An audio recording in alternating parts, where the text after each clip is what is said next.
Welcome dear students. Today we explain class 10th lesson first की poem है dust of snow. तो dust of snow, तो this poem is written by Robert Frost. तो Robert Frost के द्वारा ये poem लिखी गई है और दिस पोइम हैज़ 2 स्टेंजाज। इस पोइम के अंदर 2 स्टेंजा हैं। ये तो आ गई इसकी फर्स्ट स्टेंजा और ये इसकी आ गई second stanza. And each stanzas has 4 lines, और जो प्रत्येक स्टेंजा है उसके अंदर 4 लाइनें हैं।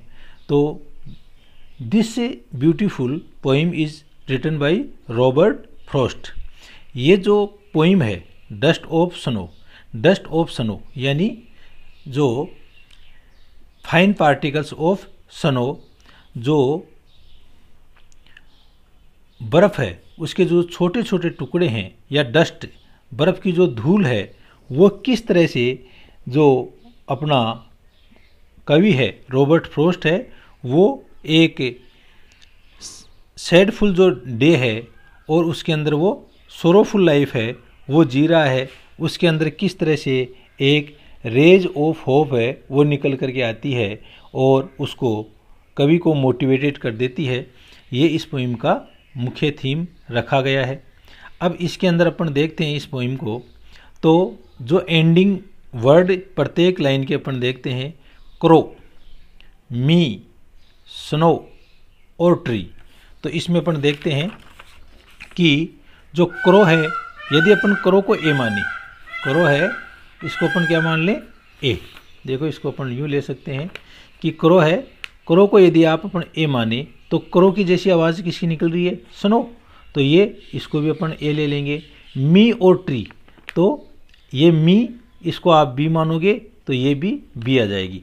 तो rhyme scheme of the first stanza is क्या आ जाएगी, ए बी। तो फर्स्ट स्टेंजा है उसकी राइम स्कीम है वो आ गई ए बी। इसी तरह अपन सेकंड लाइन देखते हैं, क्या है सेकंड लाइन के अंदर, हर्ट, मूड, पार्ट, र्यूड। तो हर्ट, पार्ट, इन दोनों की एंडिंग जो साउंड है वो सेम है, और मूड और र्यूड। तो यदि इसको हर्ट को ए माने तो पार्ट भी आ जाएगा और मूड को बी माने तो र्यूड को भी बी आ जाएगा। तो दोनों जो लाइनें हैं उनकी राइमिंग स्कीम है वो सेम है, ए बी।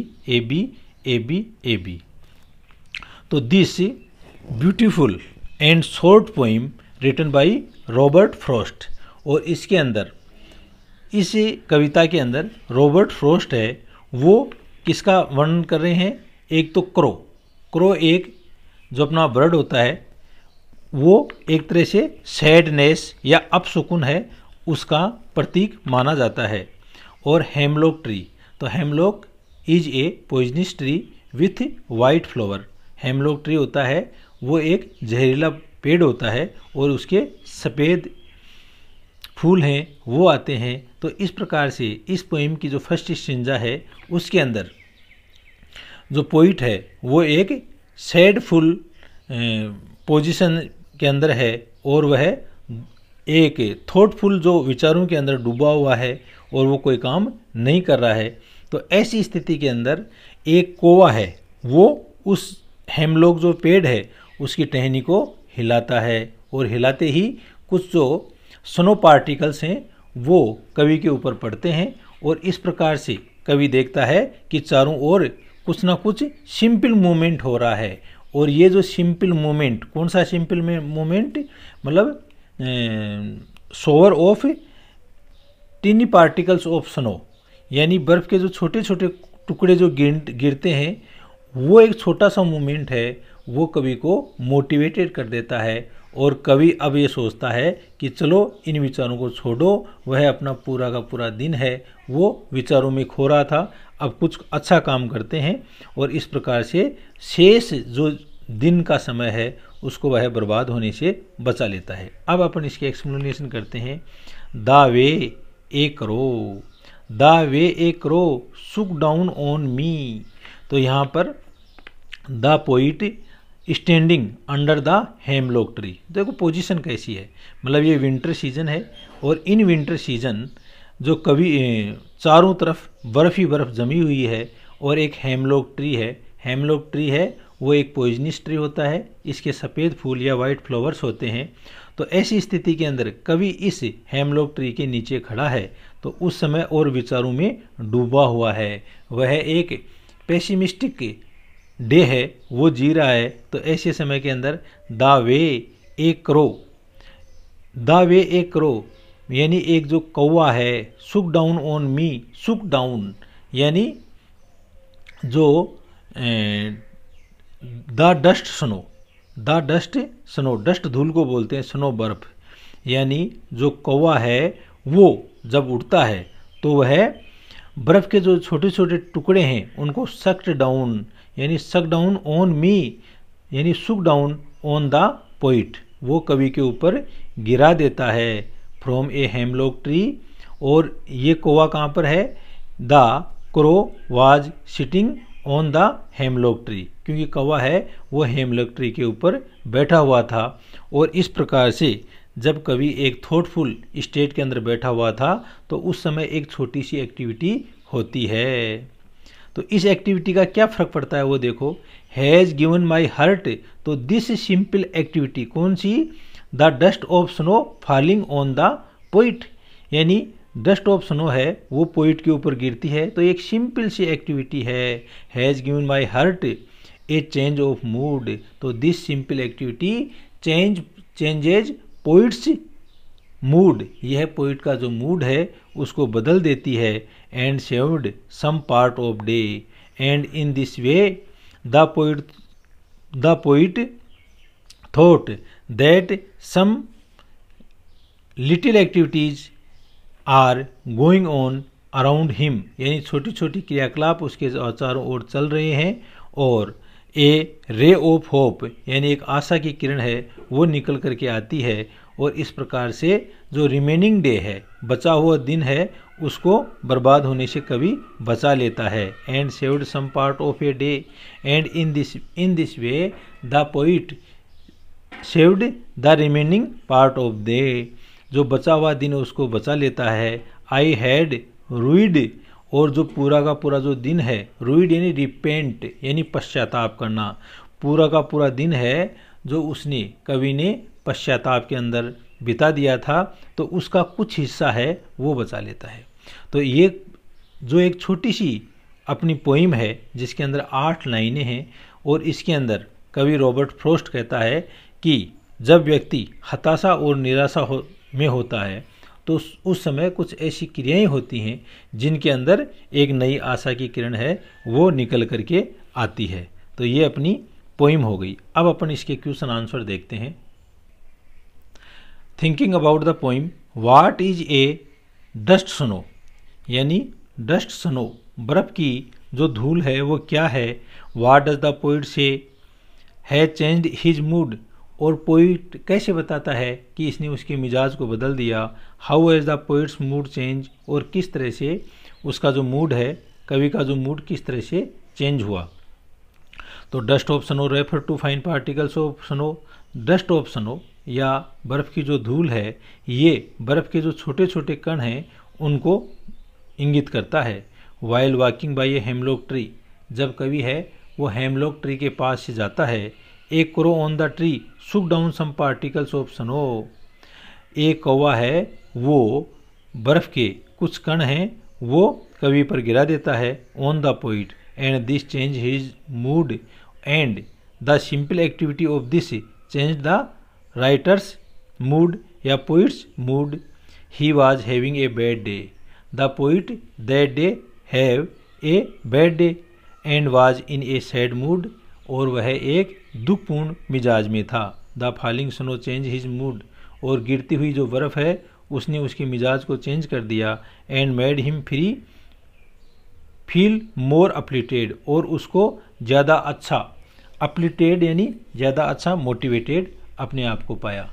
नेक्स्ट क्वेश्चन देखो, how does forest present nature in this poem. Frost है वो नेचर को इस कविता में कैसे प्रस्तुत करते हैं। द फॉलोइंग क्वेश्चन में help you to think of an answer. तो निम्न क्वेश्चन है वो आपकी हेल्प कर सकते हैं। What are the words that are usually named in the poem, कि कविताओं के अंदर ज़्यादा कौन से पक्षियों का नाम दिया जाता है। Do you think A crow is often mentioned in poem, और क्या कभी आप सोचते हो कि किसी कविता के अंदर कौवे का भी वर्णन किया जाता है।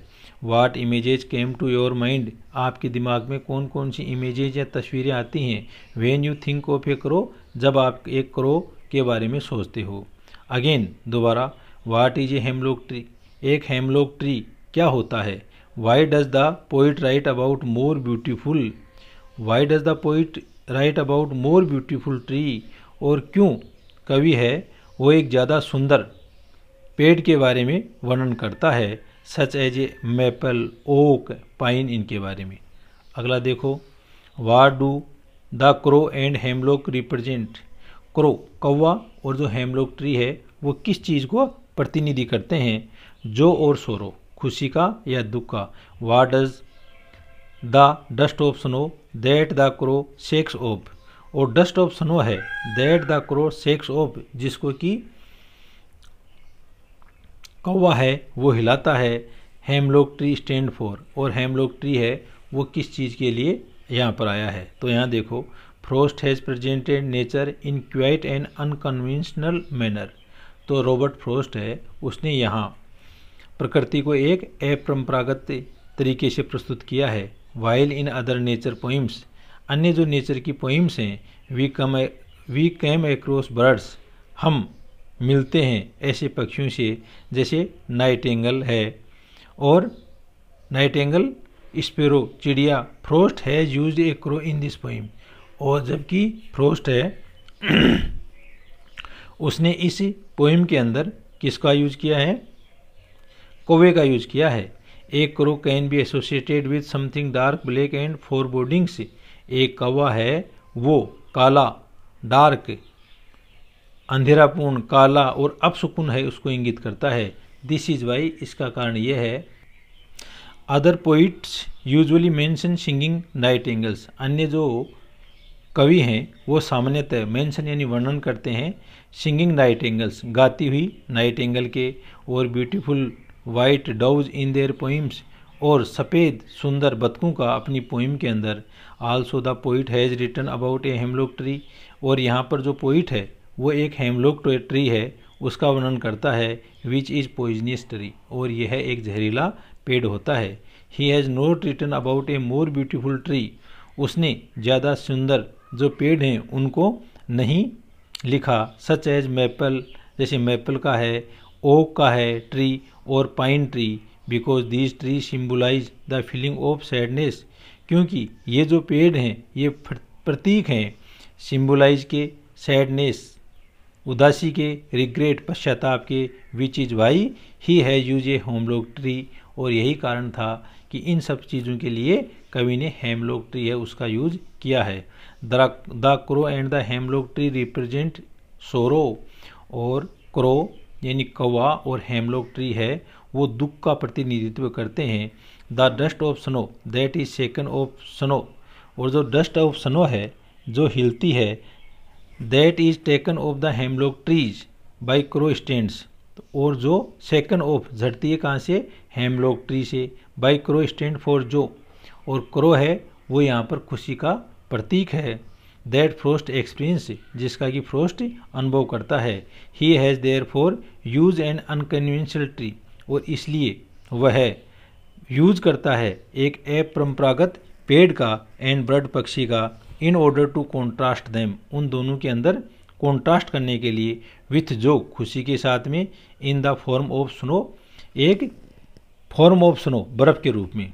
अगला क्वेश्चन देखो, have there been times when you felt depressed और होपलेस, क्या कभी ऐसा समय आता है क्या कि आप अपने आप को डिप्रेस्ड यानी हताश और होपलेस यानी आशाविहीन अपने आप को पाते हो। Have you experience a similar moment, और उसी समय क्या आपने एक छोटा सा क्षण देखा, that change your mood that day, जिसने उस दिन आपके मूड को चेंज कर दिया हो। यस, हाँ, एवरीवन फील्स डिप्रेस्ड और होपलेस एट सम टाइम, प्रत्येक व्यक्ति कभी ना कभी अपने आप को हताश और आशाविहीन पाता है। बीइंग ए ह्यूमन बीइंग, एक मानव है। आई एम नो एक्सेप्शन, और इसका भी मैं कोई अपवाद नहीं हूँ। Dull and smoggy day do depress me, dull यानी मंद और धुंधले जो दिन हैं ये सब मेरे को हताश कर देते हैं। I feel sad and hopeless, और ऐसे समय में मैं दुख और आशाविहीन होता हूँ। The sudden appearance of the sun brights my spirits, और अचानक जब सूर्य उदय होता है तो यह मेरी आत्मा को जगा देता है। And my mood sudden become cheerful, और मेरा मूड या मेरा मिजाज है वो चीयरफुल यानी जॉयफुल, खुशीपूर्ण हो जाता है। अब आगे देखते हैं अपन summary of the poem dust of snow. Dust of जो पोइम है उसकी समरी क्या है। Dust of snow is a short and beautiful poem. Dust of snow है वह, इसको बाद में कर लेंगे। Thank you.